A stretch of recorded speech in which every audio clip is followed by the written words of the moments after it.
Okay, so this is how to play Xayah like a Challenger. Xayah is one of the biggest winners of the marksman item changes, and Challenger ADC players are taking full advantage. Not only does Xayah now have amazing item power spikes, but she also has always been a very deadly all-in champion in lane. This means you can reliably get to your big items since you are the one pressuring the enemy during the early game and not vice versa.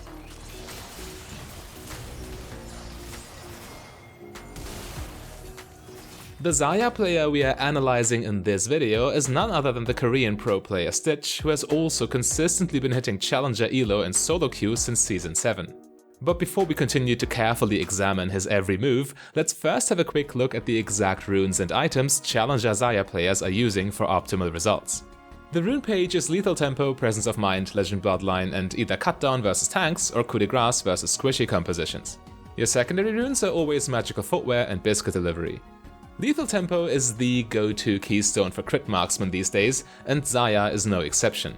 It doesn't do much during Xayah's short bursty trades of course, but that's also not what it's for. Your keystone strength is mid and late game teamfighting, not only increasing your DPS but also your utility since you get access to a lot more feathers. But actually taking advantage of your feathers is impossible if you have no mana. Therefore, Xayah wants Biscuit Delivery to sustain her mana during the early game, and Presence of Mind to stay topped off during teamfights. Especially with the new item build, you will spam your spells quite a lot, so Presence of Mind is particularly important. Legend Bloodline allows you to postpone lifesteal in your item build, and as a consequence, ironically enough, increases your damage that way, despite being a defensive rune in a vacuum. Now the question of Coup de Grace versus Cutdown is quite important. Coup de Grace is of course perfect for your high pressure early game, but Cutdown is pretty much necessary if the opponent has a big tank. And in the game we are analyzing in this video, the enemy has a very big Sejuani, so Stitch chose Cutdown here. Magical Footwear is the next best rune to take for marksmen who want biscuits, since accelerating your item build by 300 gold is always strong on an item dependent class. By the way, keep in mind that if you want to have educational league content like this in your personal feed, all you need to do is click the subscribe button.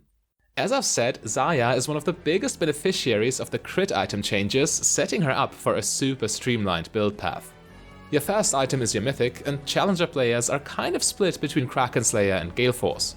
Some of them are certainly just following their gut, but I recommend that you do it exactly like with your rune page and build Kraken versus tanks and Gale Force versus squishies. Again, Stitch goes Kraken to deal with Sejuani, which is very important as you're about to see. But with your second item, you suddenly get one of the biggest power spikes Xayah could have asked for. While Infinity Edge is fine here since it still plays perfectly into Xayah's crit scaling with her feathers, the new Navori Quick Blades is just utterly broken as a second item.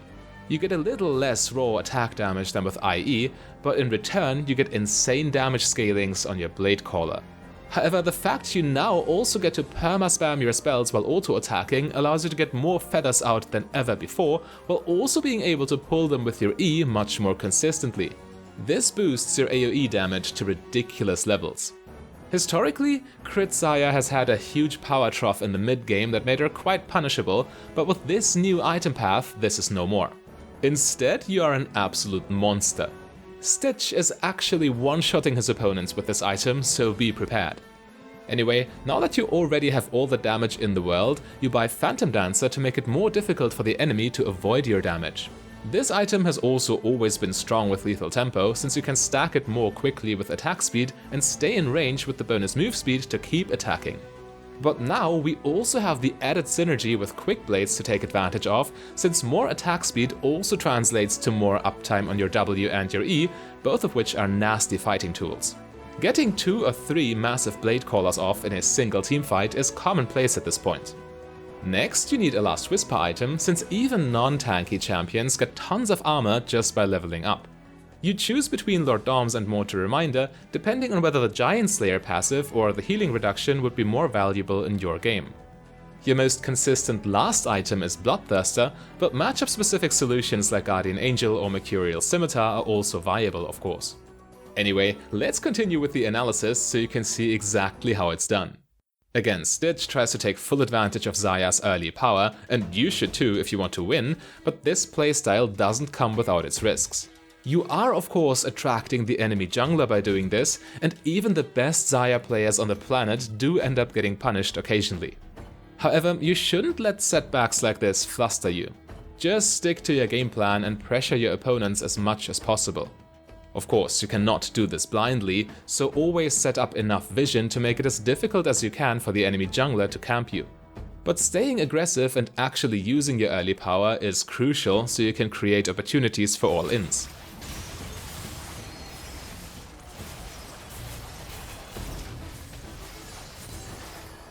Note how the stacked up minion wave granted Stitch and his support an additional safety net, eliminating enemy counterplay. And while the risks of aggressive laning are not to be underestimated, you need to keep in mind that using your early power will still always be better than forfeiting it for the illusion of safety. Because the reality is that the lane that can hold priority and exert pressure is also setting up opportunities for their own jungler to snowball, while the team that is on the receiving end has very little agency.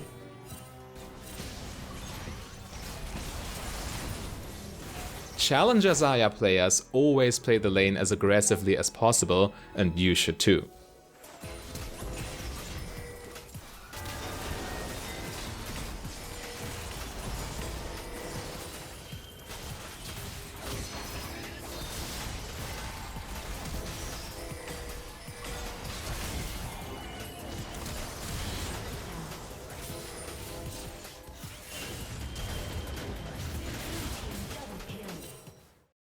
Now, as soon as the first bot lane tower falls, you are entering the mid game. This tower will rarely be your own, as Xayah can defend against pushing enemies very effectively with her excellent wave clear. And you still get good mileage out of your wave clear after lane phase is over, since now you can safely pressure mid lane tower, which is one of the most important objectives on the entire map. Stitch keeps doing this as long as he needs to, since this way he both keeps his farm high while also taking advantage of the lane's central position. It doesn't matter where your teammates are when they go for a play, mid lane allows you to always join them fairly quickly. In this game, Stitch's team is setting up a dragon play, and with mid lane always pushed, Stitch can come to their help at almost no opportunity cost. As an AD carry, one of your most important tasks is providing consistent DPS against jungle monsters, and Crit Xayah does this quite efficiently. Marksmen need to join fights late anyway for safety reasons, so Stitch just stays on the dragon while his teammates are fending off the enemy. You probably know about the bread and butter macro play for marksman champions after the lane phase. Push the minions past river, then roam.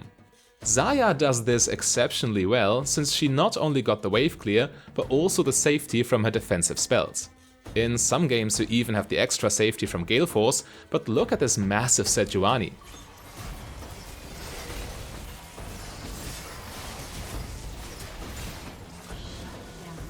Without Kraken Slayer and Cutdown, she'd be so hard to deal with. This is why you should always pay attention to your matchups. But yeah, the combination of safety plus wave clear makes push past river roam very spammable for you. And by always keeping mid lane minions past the river, you are severely limiting opposing vision control, enabling your team to freely invade the enemy jungle. Before the Quick Blades build became possible, Xayah's team fighting would be at her weakest right now. These days, however, you can not only set up plays for your team, but also capitalize on the opportunities yourself. Just look at how many feathers Xayah gets out and how much damage they can really deal.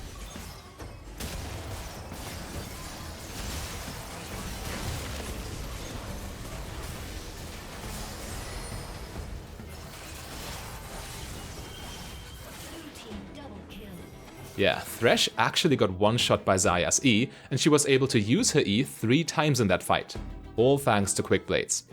Now, after taking Inhibitor and Infernal Soul as a reward, Xayah's team is in an absolutely dominating position. Since mid lane is already taken, the next logical move is to push the side lanes for an easy win. Naturally, with all their items and dragons, blue team is clearly favored here. But if you thought Xayah's damage was oppressive before, it is outright ridiculous now.